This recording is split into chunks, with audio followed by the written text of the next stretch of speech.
বড় সুখবর প্রাথমিক শিক্ষকদের জন্য নেওয়া হলো যে উদ্যোগ। বর্তমান অন্তর্বর্তীকালীন সরকার দেশের প্রাথমিক শিক্ষার মান উন্নয়নে ব্যাপক কার্যক্রম হাতে নিয়েছে। এর অংশ হিসেবে বিদ্যালয়ে সঙ্গীত, শারীরিক শিক্ষা এবং চারুকলার জন্য 10,000-এর অধিক শিক্ষকের পদ সৃষ্টি করা হচ্ছে। এর মধ্যে সঙ্গীত, শারীরিক শিক্ষা শিক্ষকের জন্য 5,166টি পদ সৃষ্টি করা হয়েছে এবং চারুকলার শিক্ষকের জন্য পদ সৃষ্টি করা হচ্ছে 5,000 অধিক। ইতিমধ্যে 9,572টি সহকারী প্রধান শিক্ষকের পদ অনুমোদন হয়ে গেছে।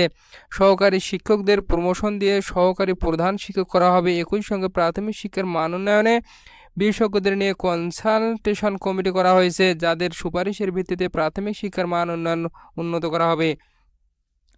ভিডিওটি চলাকালীন সময়ে এখনও যারা চ্যানেলটি সাবস্ক্রাইব করেনি অবশ্যই চ্যানেলটি সাবস্ক্রাইব করুন এবং পাশে থাকা বেল আইকনটি অন করে দিন।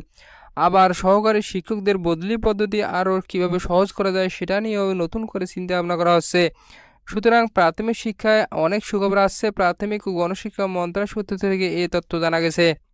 এ বিষয়ে প্রাথমিক ও গণশিক্ষা ও মন্ত্রণালয়ের উপদেষ্টা ডক্টর বিধান রঞ্জন রায় পোদ্দার বলেন, বর্তমান সরকার প্রাথমিক শিক্ষায় আমূল পরিবর্তন আনতে চায়।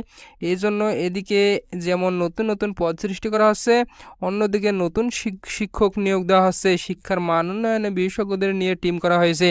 তাদের পরামর্শ নিয়ে আমরা প্রাথমিক শিক্ষার মান উন্নয়ন করব। আমরা শিক্ষার্থীদের স্বার্থের দিকে বিবেচনা করে তাদের মিড ডে মিলে ভালো ভালো খাবার যুক্ত করব। একই সঙ্গে আমরা বিদ্যালয়ের ভবনগুলো আধুনিকায়ন ও দৃষ্টিনন্দন করব। এছাড়া শিক্ষকদের বেতন বৃদ্ধি, বদলি পদ্ধতি সহজ করা সহ আর অনেক নতুন নতুন সিদ্ধান্ত আমরা নিতে যাচ্ছি। অর্থাৎ প্রাথমিক শিক্ষার মান উন্নয়নে আমরা দৃশ্যমান অনেক কিছুই করব। ভিডিওটি চলাকালীন সময়ে এখনও যারা চ্যানেলটি সাবস্ক্রাইব করেনি অবশ্যই চ্যানেলটি সাবস্ক্রাইব করুন এবং পাশে থাকা বেল আইকনটি অন করে দিন।